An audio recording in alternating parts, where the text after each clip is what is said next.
Shaniya. She right there with you. There's no easy way to report this. Little Shaniya is dead.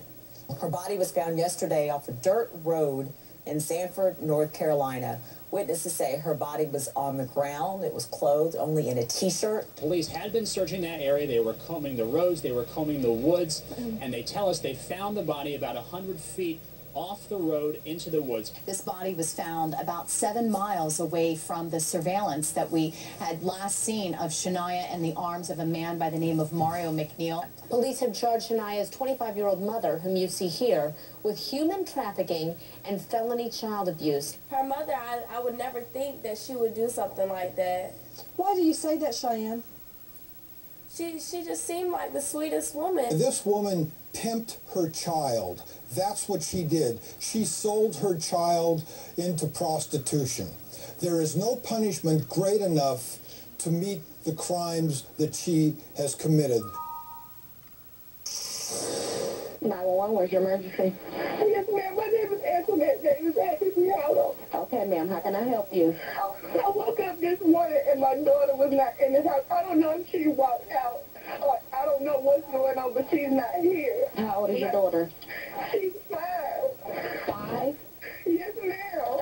Okay. What time did you wake up? When did you last see her? I saw her at 5:30 last night. 5:30 last night. Is that when you put her to bed? Yes, ma'am. No, when she went back to bed. Okay. That was 5 this morning. Is that what you're telling me? Yes, ma'am. Okay. Were there any doors open or anything like that? She know how to unlock the front doors. God, I come to you with open arms, and that's hard. It's hard. It's hard, man. It's hard. Yeah. You want me to believe, but you give me no faith to believe.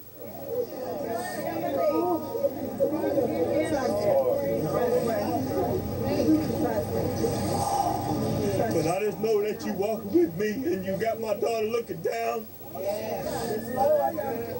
And I love you, Jesus.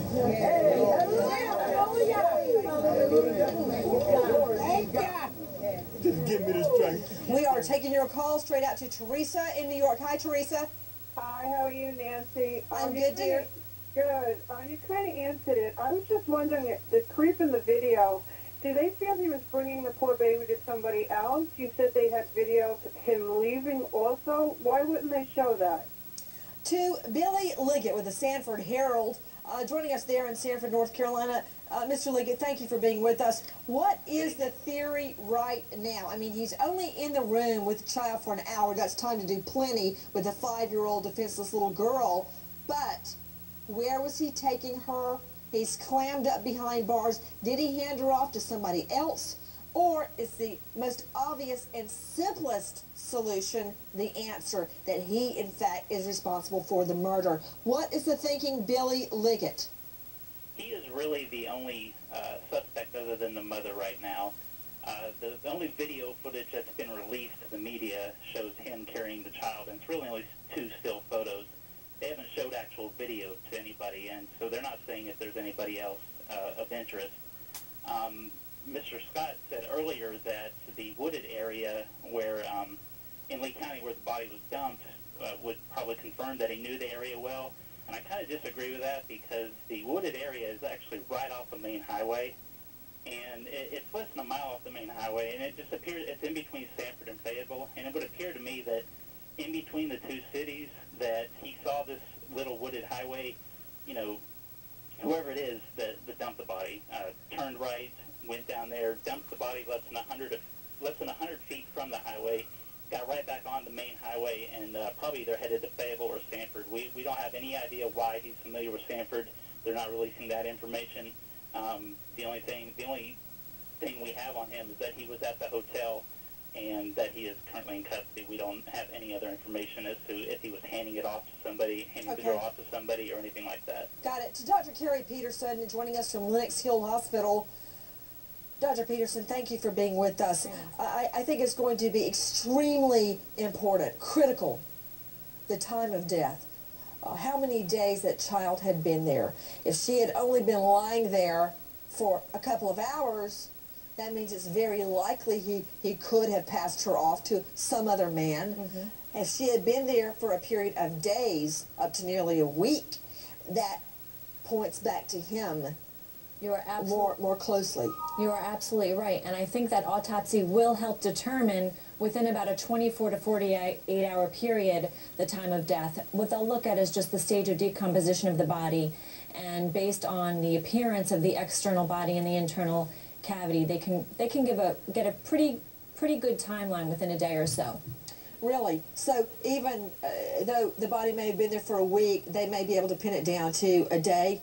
To within, I would say, 24 to 48 hours, probably and not more especially if there are colonies of, for instance, coffin flies, maggots. Exactly. There, you can determine how long, what advanced state the larva is at, and you can determine then how long the body's been there. Exactly. When the body decomposes, it goes through characteristic physical changes, and also the insect infestation progresses. It's kind of hard, Dr. Peterson, to take a look at this little girl with that big smile and know that she is now dead. And that video of her at that hotel it just wrenches my stomach, because that could be her killer carrying her out with one of her favorite blankets, handed over by her mommy. In addition to Dr. Carrie Peterson out of New York, joining us is Dr. Lillian Glass, psychologist, body language expert, author of I Know What You're Thinking, out of L.A.